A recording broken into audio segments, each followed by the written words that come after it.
السلام علیکم ورحمۃ اللہ وبرکاتہ. بسم اللہ الرحمن الرحیم. الحمد للہ رب العالمین والصلاة والسلام علی اشرف الانبیاء والمرسلین نبینا محمد وعلی آلہ وصحبہ اجمعین الی یوم الدین. اللہ تعالیٰ کی توفیق سے آج ہم نے تراویح میں پارے نمبر 2 کی مکمل سماعت کی ہے. اللہ تعالیٰ سے دعا ہے کہ اللہ تعالیٰ قبول کرے. اس پارے کی شروعات قبلے کے بدلنے سے ہوتی ہے. قبلے کے بدلنے کا جو واقعہ ہے اس سے ہوتی ہے. خلاصے کے طور پہ شروع میں یہ ذہن میں رکھیں کہ اللہ رب العالمین نے اس بارے میں کچھ عملی کام اور کچھ قلبی کام، یعنی کچھ اعمال جو عمل سے تعلق رکھتے ہیں اور کچھ کام جو دل سے تعلق رکھتے ہیں. گرچہ دل کا جو کام ہے وہ بھی عمل میں آتا ہے، لیکن کچھ ظاہری ہیں کچھ باطنی ہیں. وہ ان پر جو ہے پھرتا ہے. اس پارے کا پورا موضوع جو ہے مضمون ان پر پھرتا ہے. جیسے دل کے کام، صبر کرنا، صرف اللہ سے ڈرنا، تقوی اختیار کرنا اور اللہ کی شریعت کا احترام کرنا، اللہ ہی سے محبت کرنا، اللہ ہی سے محبت کرنا، اور جو مہینے اللہ رب العالمین نے رکھے ہیں حرمت والے ان کا احترام کرنا، یہ چیزیں. اور ظاہری اعمال جیسے امر بالمعروف، نماز کی پابندی کرنا، قبلے کا احترام کرنا اور حج کرنا، اور قربانی کے حوالے سے بھی کچھ باتیں اس میں ہیں. حج کے موقع پر جو قربانی ہوتی ہے وغیرہ. قبلے کی تحویل کا جو قصہ ہے، اللہ کے نبی صلی اللہ علیہ وسلم مکہ سے ہجرت کر کے مدینہ آئے. مدینہ آنے کے بعد چونکہ اللہ رب العالمین نے کوئی واضح حکم نہیں دیا تھا کہ کس طرف منہ کر کے نماز پڑھنی ہے، مگر چونکہ مکہ میں تھے تو کعبے کی طرف منہ کر کے پڑھتے تھے. اب مدینے میں آنے کے بعد کوئی واضح حکم نہیں تھا، لیکن چونکہ یہودی بیت المقدس کو، مسجد اقصیٰ کو اپنا قبلہ مانتے تھے، تو اللہ کے نبی صلی اللہ علیہ وسلم بھی اسی قبلے کی طرف منہ کر کے نماز پڑھنے لگے، بیت المقدس کی طرف. تو یہودیوں نے کہا، یعنی مذاق اڑانا شروع کیا کہ دیکھو یہ مسلمان ایسے ہیں، یہ ایک نئے دین کی بات کرتے ہیں، جبکہ خود ان کے پاس تو خود اپنا قبلہ بھی نہیں ہے. ان کے پاس خود اپنا قبلہ بھی نہیں ہے. اس طرح بول کے وہ مذاق اڑاتے تھے. اور دوسری چیز، فخر کرتے تھے کہ دیکھو ہمارے ہی قبلے کو ماننا پڑ رہا ہے، ہمارے ہی قبلے کو ماننا پڑ رہا ہے. اس طرح تو اللہ کے نبی صلی اللہ علیہ وسلم کو بڑی جو ہے اذیت ہوتی تھی. تقریباً 16-17 مہینے اسی میں گزر گئے. اللہ کے نبی صلی اللہ علیہ وسلم بار بار آسمان کی طرف دیکھتے. دیکھیے اللہ کے ادب کا تقاضا کیسا ہے کہ بعض اوقات کچھ چیزیں ہوتی ہیں جو ہمیں پسند نہیں ہوتی، لیکن اللہ کے ادب کا تقاضا ہے کہ ہم اپنی زبان سے ان چیزوں کا اظہار نہ کریں. اللہ کے نبی صلی اللہ علیہ وسلم مسلسل آسمان کی طرف دیکھتے، بار بار آسمان کی طرف دیکھتے قبلے کے حوالے سے کہ اللہ کو یہ بھی قبلے کے تعلق سے کیوں نہیں نازل کر رہا ہے. دل میں ہے لیکن اس کو زبان پہ نہیں لا رہے. کیوں؟ ادب کے معنی. اللہ کی حکمت اللہ جانے، اللہ کی حکمت اللہ جانے. اللہ تعالیٰ جب چاہے گا حکم نازل کرے گا، نہیں چاہے گا نہیں نازل کرے گا. یہ چیز تو میری زبان سے میں کہنا کہ اے اللہ قبلے کے تعلق سے کوئی حکم نازل کر، ہو سکتا ہے یہ اللہ کی منشا نہ ہو، اللہ تعالیٰ نہ چاہتا ہو قبلے کے تعلق سے کچھ حکم نازل کرنا، تو میں کہہ رہا ہوں تو یہ ادب کے خلاف ہو جائے گا. اس طرح اللہ کے نبی صلی اللہ علیہ وسلم بس آسمان کی طرف دیکھا کرتے تھے، آسمان کی طرف دیکھا کرتے تھے. پھر اللہ رب العالمین نے 16-17 مہینوں کے بعد حکم نازل کیا کہ اپنا قبلہ جو ہے کعبے کو بناؤ، مکہ کے کعبے کی طرف رخ کر کے نماز پڑھو. یہ عصر کے نماز کا واقعہ ہے. عصر کی نماز پڑھی جا رہی تھی. اللہ کے نبی صلی اللہ علیہ وسلم نے عصر کی نماز پڑھی کعبے کی طرف منہ کر کے. اس کے بعد سے تمام مسلمان کعبے کی طرف منہ کر کے نماز پڑھتے ہیں، اور آج تک بھی کعبے کی طرف ہی منہ کر کے نماز پڑھتے ہیں. اور کعبے کی طرف منہ کر کے نماز پڑھنا اتنی بڑی اس کی اہمیت ہے اسلام میں کہ اللہ کے نبی صلی اللہ علیہ وسلم فرمایا کہ تم اس کو مسلمان سمجھو جو کعبے کو قبلہ مانے، جو کعبے کو اپنا قبلہ مانے اس کو مسلمان سمجھو. یہ اتنی خاص بات ہے کیونکہ اگر ہم مسلمانوں میں جو ٹکڑے ہو گئے ہیں، مسلمانوں میں کئی جماعتیں جو ہو گئی ہیں، ان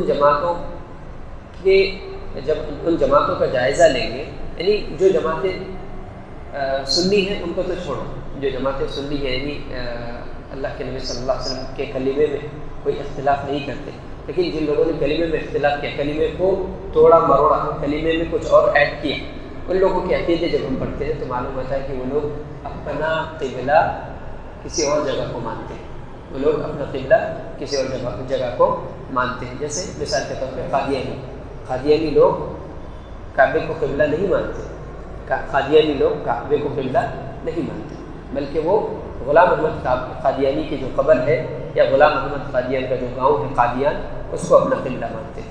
تو اللہ کے نبی صلی اللہ علیہ وسلم کی جو بات ہے کہ جو مسلمان اس کو سمجھے جو کعبے کو اپنا قبلہ مانے، مسلمان اس کو سمجھے جو کعبے کو اپنا قبلہ مانے.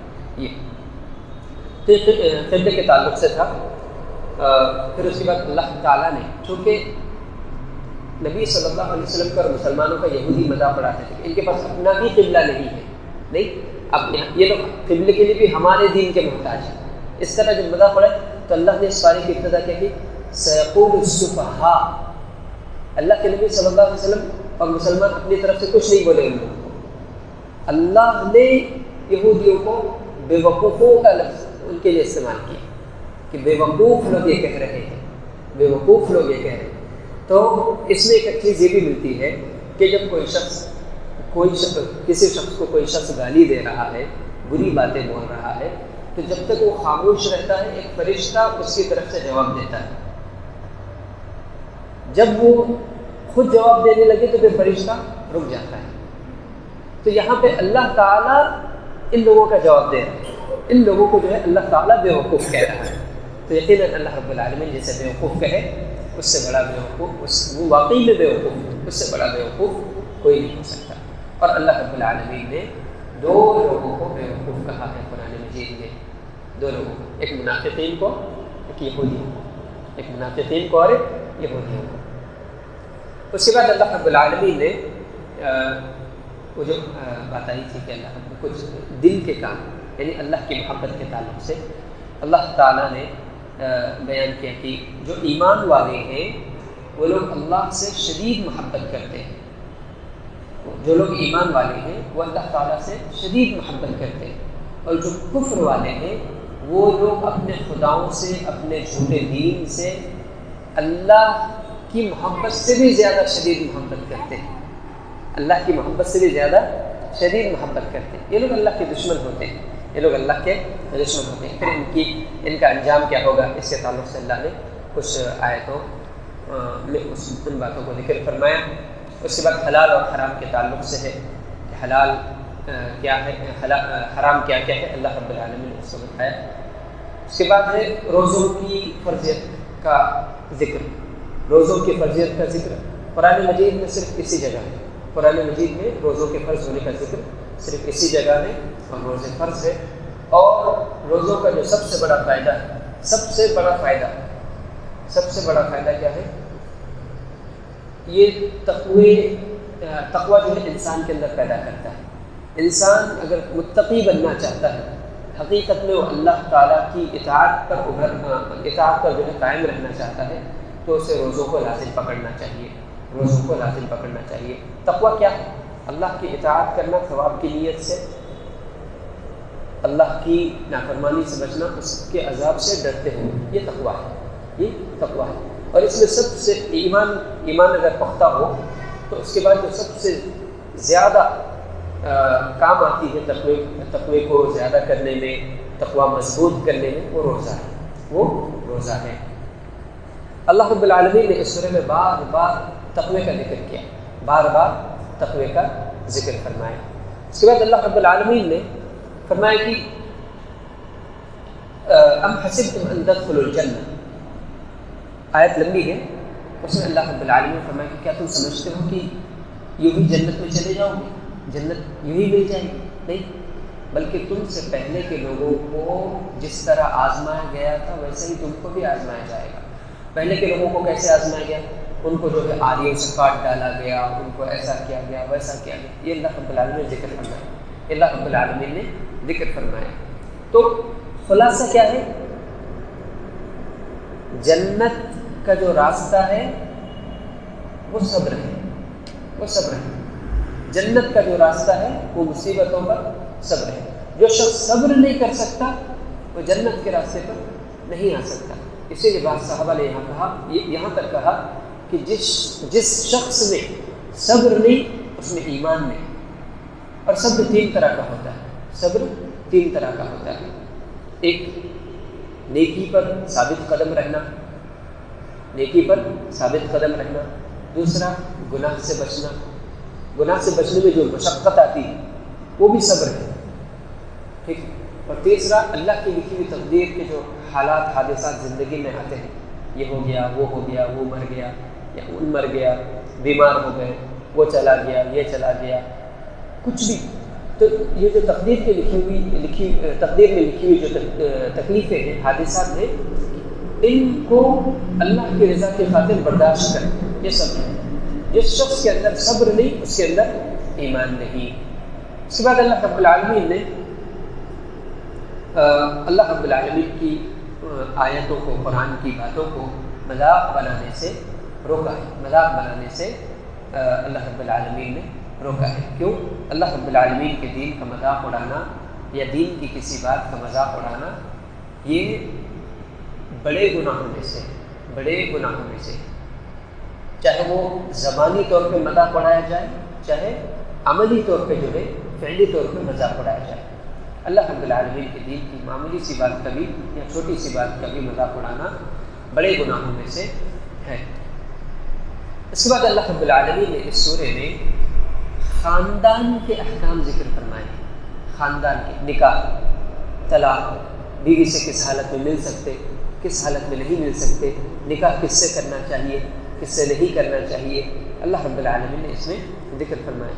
یعنی نکاح کے تعلق سے اللہ رب العالمین نے فرمایا کہ کافروں مشرکوں سے نکاح مت کرو، نہ مرد کرے نہ عورتیں کریں، کیونکہ ایک کافر مرد ہے، وہ دنیا کا حسین ترین شخص ہو، اس کے پاس دنیا کی ساری نعمتیں، منصب اور عہدے ہیں، لیکن اگر اس کے پاس ایمان نہیں ہے تو ایک مومن عورت کے لیے وہ کسی بھی اعتبار سے صحیح نہیں ہے۔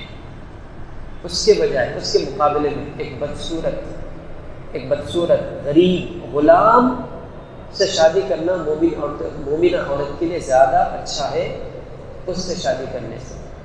ٹھیک یہی مثال مردوں کے لیے ہے، ایک کافر عورت کے بارے میں، وہ دنیا کی حسین ترین ہو، جو بھی ہو، اگر اس کے پاس ایمان نہیں ہے تو ایک مومن مرد اس سے نکاح نہیں کر سکتا۔ یہ چیز اللہ رب العالمین نے اس سورے میں فرمائی ہے۔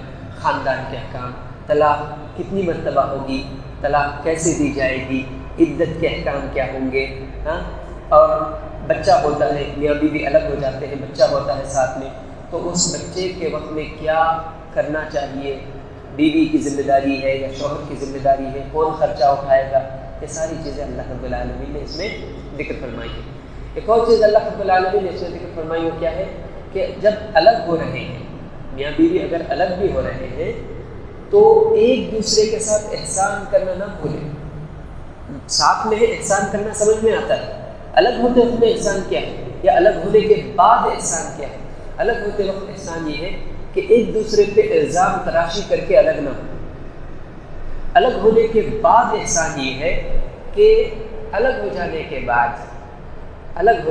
بعد کوئی کسی کو بدنام کرتا نہ پھرے، کوئی کسی کو بدنام کرتا نہ پھرے، اور کوشش کرے کہ اگر مرد دیکھے کہ عورت کا جس کو اس نے چھوڑا ہے اگر اس کا رشتہ کہیں ہو رہا ہے تو یہ بیچ میں دخل اندازی کر کے اس رشتے کو روکنے کی کوشش نہ کرے، یا عورت دیکھے کہ جس مرد سے اس کا پہلے تعلق تھا اب وہ رشتہ ختم ہو گیا ہے، اب اس مرد کا کسی عورت سے رشتہ قائم ہونے جا رہا ہے، تو وہ عورت بیچ میں دخل اندازی کر کے اس معاملے کو خراب نہ کریں. یہ چیز ہے. کیونکہ دیکھیے آج دو لوگ غصے میں آ کے الگ ہو جاتے ہیں. کل ہو سکتا ہے وہی دونوں پھر سے ملنا چاہیں. اگر اچھے انداز میں جدا ہوں گے تو دوبارہ ملنے کا راستہ کھلا رہے گا. اگر برے انداز میں جدا ہوں گے تو پھر دوبارہ ملنے کا راستہ کھلا نہیں ہوگا. یہ چیز اللہ رب العالمین نے یہ نکاح، طلاق، عدت، یہ جو سارے مسئلے ہوتے ہیں خاندان بننے کے، بسنے کے، ان ساری چیزوں کو اللہ نے تقوی سے جوڑا ہے. انسان نکاح کرے اللہ سے ڈرے، انسان طلاق دے رہا ہے اللہ سے ڈرے، عورت عدت میں ہے اللہ سے ڈرے، بچہ ہے دونوں کے درمیان اس کے بارے میں بھی اللہ سے ڈرے. ساری چیزوں کو اللہ نے تقوی سے جوڑا. اب اس میں آخر میں اللہ رب العالمین نے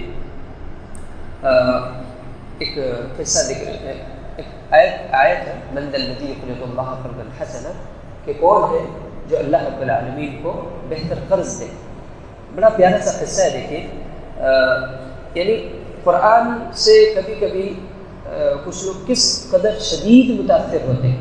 قرآن پڑھ کے، قرآن سن کے کس قدر شدید متاثر ہوتے ہیں، اس کے حوالے سے دیکھیں.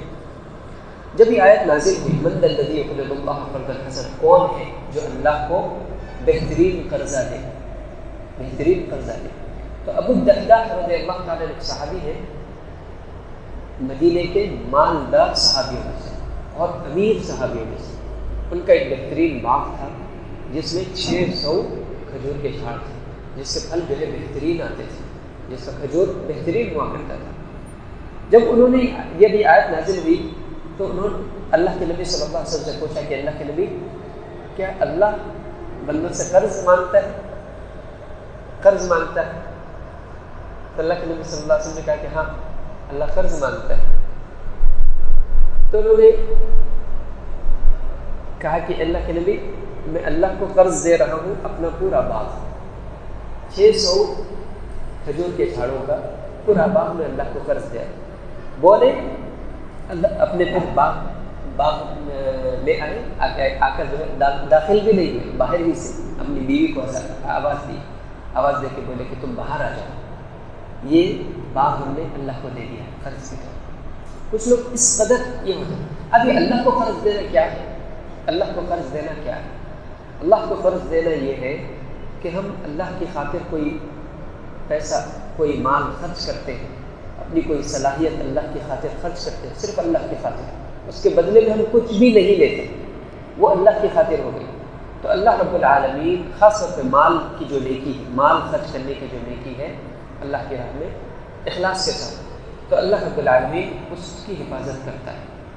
اللہ تعالیٰ بندوں کو جو قرض دیتے یہ تصور الگ ہے، اللہ کو جو قرض دیتے یہ تصور الگ ہے. بندوں کو قرض دیتے واپس لینے کے لیے، پیسے کے بدلے پیسہ، لیکن اللہ کو جو قرض دیتے وہ پیسے کے بدلے یا مال کے بدلے ثواب ہے.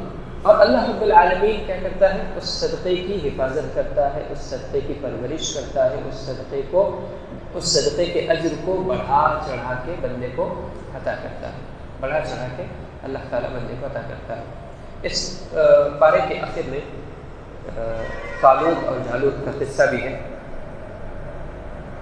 اللہ رب العالمین نے اس واقعے کو ذکر کیا بنی اسرائیل کی ایک حرکت کا ذکر کرنے کے لیے کہ ان لوگوں نے جب تک اللہ تعالیٰ نے ان پر جہاد فرض نہیں کیا تھا ایک مخصوص زمانے میں، تب تک انہوں نے کہا کہ اللہ تعالیٰ ہمارے درمیان جو ہے نبی بھیجے، اللہ تعالیٰ ہمیں جہاد کا حکم دے، فلاں قوم نے ہم پر جو ظلم کی ہم اس کا بدلہ لیں گے وغیرہ.